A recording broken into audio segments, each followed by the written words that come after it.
خوش آمدید. برنامه اخبار آزادی را برای روز 26 مارس من مومن احمدی پیشکش میکنم. سلام بیننده عزیز. حالا نگاه به سرخط خبرها. وکیلان دومه دولتی پیشنهاد دارند مهاجران کاری تنها در همان ساحه کار کنند که در پتنتشان ذکر شده است. سازمان دهشت افکنی داعش دوباره سربالا میکند. از ایران تا امریکا از آشکار شدن شیوه‌های خطرناک کار این سازمان میگویند. و به دنبال آن ساختمان شاهراه برای قصر نوی پرزیدنت قرقیزستان ساکنان یک محله شهر بیشکک را ناراحت کرده است. کوچیم هیچ کجا نمی کوچیم. این یورته نیست که آن را جمع کنیم. این خانه است. برای ساختنش پول و 3-4 سال مهلت در کار. به دومه دولتی طرح قانون پیشنهاد شده است که در پتنت های کاری ذکر کردن کسب کارگر خارجی را پیش بینی میکند. صلاحیت معین کردن ترتیب دادن چنین پتنت ها به وزارت کارهای داخلی واگذار گردیده است. وکیلان اصرار می‌ورزند که تغییرات وارد شده نه به کاهش شماره مهاجران کاری بلکه تنها به تنظیم درآوردن تقسیم آنها در بازار مهنت نگرانیده شده است. شهلای گلخواجه گزارش می‌دهد. وکیلان دومه دولتی می‌خواهند به مهاجران پتنت مقصدناک داده شود. یعنی طبق آنها شهروند خارجی حق دارد تنها از روی اختصاص کار کند که در حجت ذکر شده است. لایحه قانون در این باره را به پارلمان روسیه یاروسلاو نیلوف عضو حزب لیبرال دموکرات پیشنهاد کرده است. به گفته او به دلیل آنکه فعلا مهاجران در کجایی که می‌خواهند کار می‌کنند در بازار مهنت بی‌بندوباری به وجود آمده است. نیلوف در تقویت گفته‌هایش مثال آورده است در حالی که در ساختمان‌ها نیروی کار نمی‌رسد شهروندان خارجی بیشتر به کوریری یا برکشانی مشغولند. وکیل روس باور دارد که تشبث پیشنهاد شده بازار کار را به تنظیم می‌دارد. با اقرار نیلوف روسیه واقعاً به کارگران خارجی نیاز دارد، اما به اعتقاد وی مهاجران باید به ساحه دقیق کارخانه یا منطقه مشخص جلب کرده شوند. در روسیه شهروندان خارجی حق ندارند که بی پتنت کار کنند. پروانه کار باید منتظم دراز و پول هر ماهی آن پرداخت کرده شود، وگرنه شهروند خارجی حق دریافت درآمد رسمی را از دست می‌دهد. از روی معلومات وزارت کارهای داخلی روسیه در سال 2024 در روسیه 2 میلیون پتنت داده شده است. یاروسلاو نیلوف در مصاحبه با شبکه تلویزیونی RTV گفت عین حال به مهاجران پتنت یگانه داده می شود که طبق آن هر کس می تواند به حیث فراش، مکانیک، بیناکار و یا مثلا خطکشان کار کند. در عین زمان می افزاید وکیل در اجازتنامه کاری در خانه‌چه‌ای که باید کسب ذکر گردد خالی گذاشته می شود. برای تنظیم بازار کار برخورد هدفمندانه ضرور است. دادن پتنت به طور مقصدناک امکان می‌دهد که خارجیان به آن منطقه جلب شوند که بازار واقعاً به آن نیاز دارد، نه آنچنان که امروز مهاجران در جای کار می‌کنند که برایشان فایده آور و تبدیل نیست. بسیاری از بیناکاران دیروزه به کوریری گذشتند. در ساختمان‌ها امروز کمبودی دیده می‌شود. افضلیت ما ساحه ساختمان است. توسط پتنت‌های مقصدناک به این هدف نائل شدن ممکن است. این وکیل روس در حال از رو آوردن مهاجران به کار کوریری میگوید که روزهای اخیر در شهر سنت پترزبورگ ریدها در نسبت کوریران اسکوتر سوار آغاز شده است. بنا به اطلاع پلیس این شهر تنها در روز اول رید 13 مهاجر بی‌حجت را مشخص کرده و 9 نفر دیگر را از اداره این واسطه نقلیات منع کردند. مصاحبان در صحبت با رادیو آزادی گفتند شماره مهاجران تاجیکی که این شب روز سر اسکوترها برکشانی میکنند به هزاران نفر میرسد و علاقه چندین کسی آنها را هنگام ریدها بازداشت و اخراج نمودند. گروه دهشت افکن دولت اسلامی یا داعش در گوشه‌های از جهان دیگر باره سر بالا می‌کند و از راه تغییر شیوه‌های ویرانگری و گسترش دامنه فعالیت گروهی که زمان قلمروهای عظیم سوریه و عراق را تحت نظارت داشت به تدریج به خطر جدی تبدیل می‌یابد. در این باره رادیو آزادی یک تحقیق مفصل نشر نموده است و همکارم طاهر سفر با محتوای این پژوهش آشنا شده است. از او خواهش میکنم در این باره معلوماتی بیشتر دهد. بله مومن، همکاران ما از بخش مرکزی خبری هم این مسئله را پیگیری کردند و با تحلیلگران زیاد صحبت داشتند. طور میدونیم نیروهای تحت حمایت آمریکا سال 2019 اعلام کردند که گروه به نام دولت اسلامی را از بین بردند، اما آن گونه که مشاهده‌های سالهای اخیر نشان دادند این اعلام فقط پایان خلافت خودخوانده داعش بود که بخش‌های عراق و سوریه را در دست داشت، نه پایان خطری که این گروه همچنان ایجاد می‌کند. حالا داعش نشان می‌دهد که از بین نرفته است و در نقاط دیگری جهان ظهور می‌کند و توانایی‌های عملیاتی آن نیز در حال تحولند و تغییر می‌یابند. این گروه از ماه ینوری سال 2023 سلسله از حمله‌های پرسر و صدا را در جهان سر از ایران و روسیه تا به آلمان و ایالات متحده انجام داد. ادریان شتونی، کارشناس امنیتی بر رادیوی فردا گفت داعش همچنان تهدید منتظم به امنیت جهانی و مرگبارترین سازمان تروریستی جهان است و افزود این سازمان اکنون اساساً به شبکه تبدیل یافته است که به شاخه‌هایی که مستقلانه فعالیت دارند تکیه می‌کند. کولین کلارک، مدیر سیاستگذاری و پژوهش در گروه مشورتی سوفان در شهر نیویورک میگوید داعش اکنون سازمانی است که شاخه‌هایش از خود آن قوی‌تر هستند. او بر رادیوی فردا گفت داعش به عنوان یک سازمان غیر مرکزی حالا شاید چالش برانگیزتر از زمانی باشد که یک سازمان دولتگونه بود. در ادامه صحبت از همکارمان طاهری سفر پرسیدم که افراطگرایان داعش در کجا فعال هستند و چگونه اعضا جلب میکنند. داعش توسط شاخه‌های خود در گوشه‌های از افریقا، آسیا و خاورمیانه حضور فعال دارد. یکی از شاخه‌های فعالترین آن ولایت خراسان است که عملیات خود را فراتر از افغانستان گسترش داده و افراطیان را از کشورهای آسیای مرکزی به ویژه از تاجیکستان و ازبکستان به صف خود جلب می‌کند.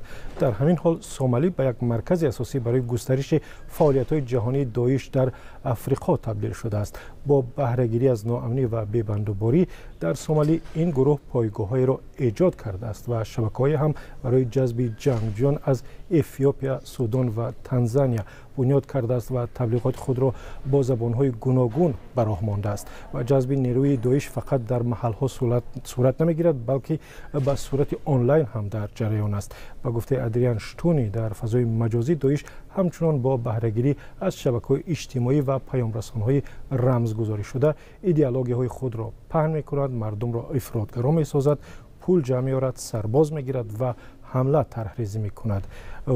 کارشناس به حمله‌های اخیر در اروپا اشاره کرد که با الهام گرفتن از داعش انجام گرفتند و به قول شتونی سه روند نگران کننده را نشان می‌دهند. یعنی افراطگرایی از طریق اینترنت زودتر صورت می‌گیرد و به دام افراطگرایان هم هرچی بیشتر جوانان و نوجوانان و نورسان می‌افتند. تشکر از همکارم طاهری سفر که درباره فعالیت گروه دهشت افکن دولت اسلامی یا خود داعش تفصیلات داد.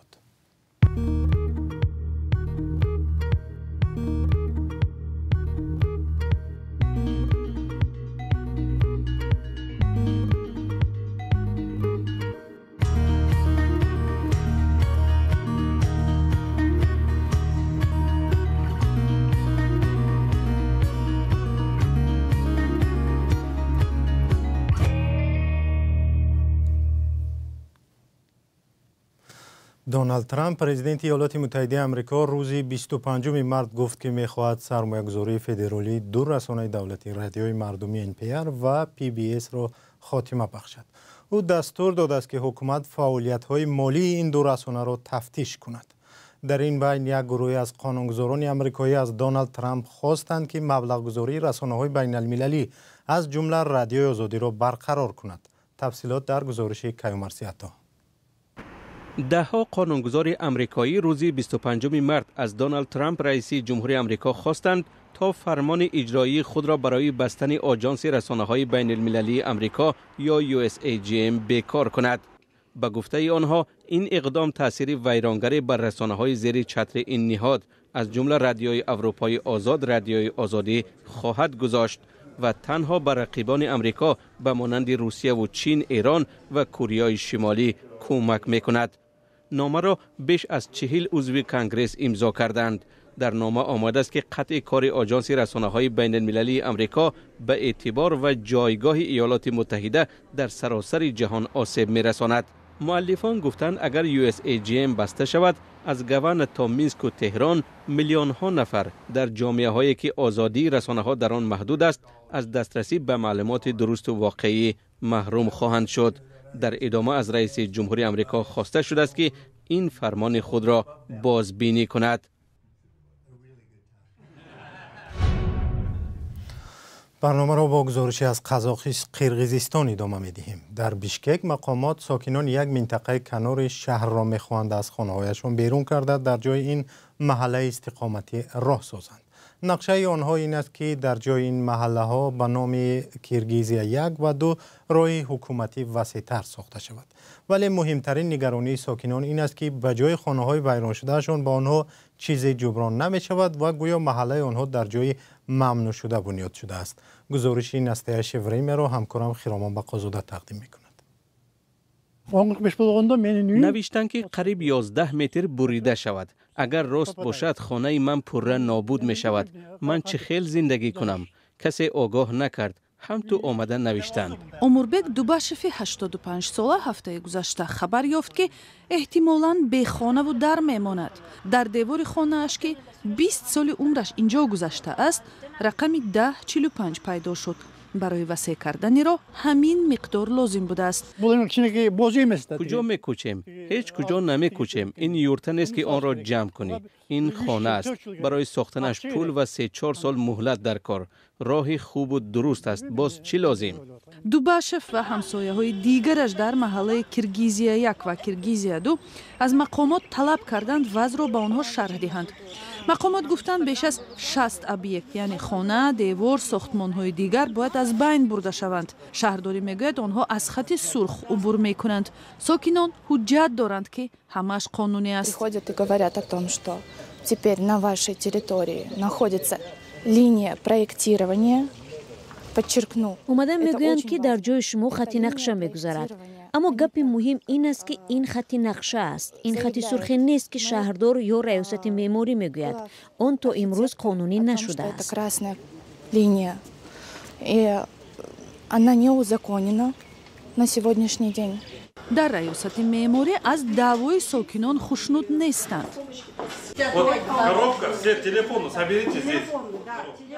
суҳбатро аз манъи аксунаворгирӣ ва ҷамъоварии телефон сар карданд. гуфтанд маълумот аз ҷумла нақшаи шаҳр махфӣ аст. ҳатто баъди мулоқот ҳам бисёриҳо қонеъ нашуданд. соҳибони хонаҳо ба ҳуқуқи худ ва санадҳои манзил пойфишорӣ мекунанд. мақомот мегӯянд шаҳр бояд рушд кунад. фақат 2 манзил дар хати сурх ҷойгир аст. аз дигарҳо фақат порчаи хурди қитъаи заминашон аз он ҷо мегузарад. мо ба шумо мегӯем ки ин ҷо роҳ барои дучархаронӣ, пиёдагардӣ ва сабзазот бунёд мешавад. худатон аз он истифода мекунед. онҳо мегӯянд ин моликияти хусусӣ аст. дар ин сурат чизе рушд намекунад. хиёбони Чингиз Айтматов шоҳраги муҳими шаҳр мебошад. ин роҳи ҳукуматӣ рост ба қароргоҳи Алуарча мебарад ки қасри нави президент он ҷо аст. дар наздикии он хонаву заминҳое ҷойгиранд ки бояд бардошта шаванд. чанде пеш роҳи зеботарини Бишкек аз рамзи маъруфи худ санавбарҳо маҳрум шуд. ҷавоб ба танқиди сокинон мақомот гуфтанд дарахтҳо кӯҳ набуданд ва ба ҷояшон дарахти афро мешинонанд. он вақт аз васеъ кардани роҳ хабаре набуд. ахиран дар мулоқот бо сокинон шаҳрдор гуфт ки генплан вуҷуд дорад ва он татбиқ мешавад. нақшаи куллии навсозии шаҳр хоҳем ё нахоҳем фардо ҳамин чиз мешавад. мо наметавонем ҳар дафъа роҳро борик ва торафт ба танбашавӣ бештар роҳ диҳем. шаҳр бояд рушд кунад. Город должен развиваться. фақат як гузаште ки ба он мақомот розӣ шуданд, на 12 балки 4-5 метр кам кардани қитъаҳои замини сокинон мебошад. вале ҳукумат дар фикри додани ҷубронпулӣ нест. дар доираи қонун ҷубронпулӣ пешбинӣ шудааст? инро мо дар доираи қонун мебинем, вале пардохти ҷуброн феълан матраҳ нест. инро соҳибони манзилҳо ҳам тасдиқ мекунанд. онҳо ҳақ доранд ба замину хонаҳои худ нархи дилхоҳ гузоранд. сокинон ба қонуне ишора мекунанд ки дар он ҳеҷ ҳарфе дар бораи ҷубронпулӣ нест, танҳо истилоҳи харидани моликият бар асоси нархи бозор вуҷуд дорад. و یک خبر کوتاه. یوگنی گوتسول رهبر منطقه گاگاوزیا در مولداوا هنگام کوشش بیرون رفتن از کشور در فرودگاه کیشینیوف دستگیر شده است. مرکز ملی مبارزه با فساد مالی در مولداوا خبر داد که گوتسول در دایره یک پرونده